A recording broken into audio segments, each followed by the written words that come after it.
dari kelompok 7 akan menceritakan mengenai perang Diponegoro. Sebelumnya izinkan saya untuk memperkenalkan adik kami.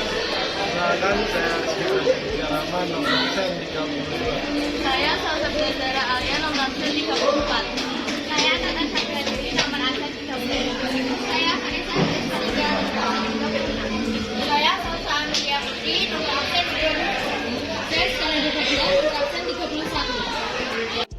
Latar belakang, Pangeran Diponegoro merupakan seorang bangsawan yang memimpin Perang Jawa pada tahun 1825 sampai 1830. Perang ini merupakan salah satu perang terbesar yang pernah dialami oleh Belanda selama masa pendudukannya di Nusantara. Adapun latar belakang atau sebab dari perlawanan Diponegoro yaitu 1. Kaum bangsawan sangat dirugikan karena sebagian besar sumber penghasilannya diambil alih oleh Belanda. Mereka dilarang menyewakan tanah bahkan diambil alih haknya. 2. Penderitaan rakyat yang berkepanjangan sebagai akibat dari berbagai macam pajak seperti pajak hasil bumi, pajak jembatan, pajak jalan, pajak pasar, pajak ternak, pajak dagangan, pajak kepala, dan pajak tanah. Pada tahun 1825, Belanda bermaksud menyambung dan memperlebar jalan melalui tanah pemakaman leluhur Pangeran Diponegoro dengan tidak minta izin lebih dulu kepada Pangeran Diponegoro. Hal itu menyebabkan Pangeran Diponegoro marah karena mengesampingkan beliau sebagai wali raja. Jalannya perang, Pangeran Diponegoro memakai sebuah taktik yang diberi nama perang gerilya, yaitu sebuah strategi yang dilakukan dengan cara melakukan pengelabuhan, serangan kilat, dan juga pengepungan tak terlihat. Strategi ini dilakukan bersama rakyat dengan membangun pertahanan di selorong, tepatnya di sebuah goa.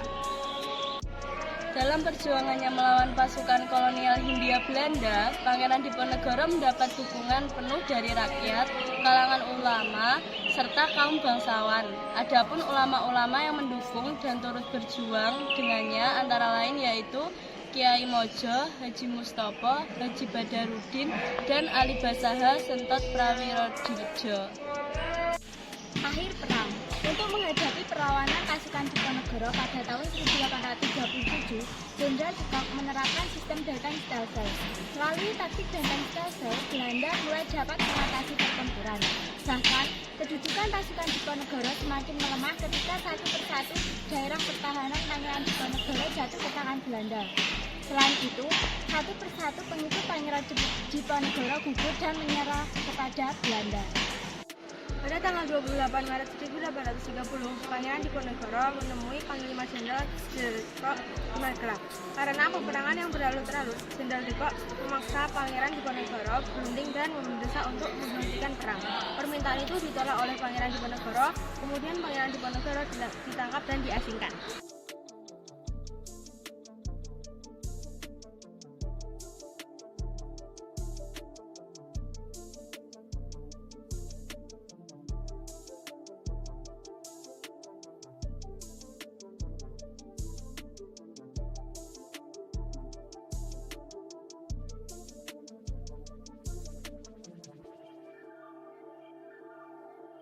Them is queens, swing trees.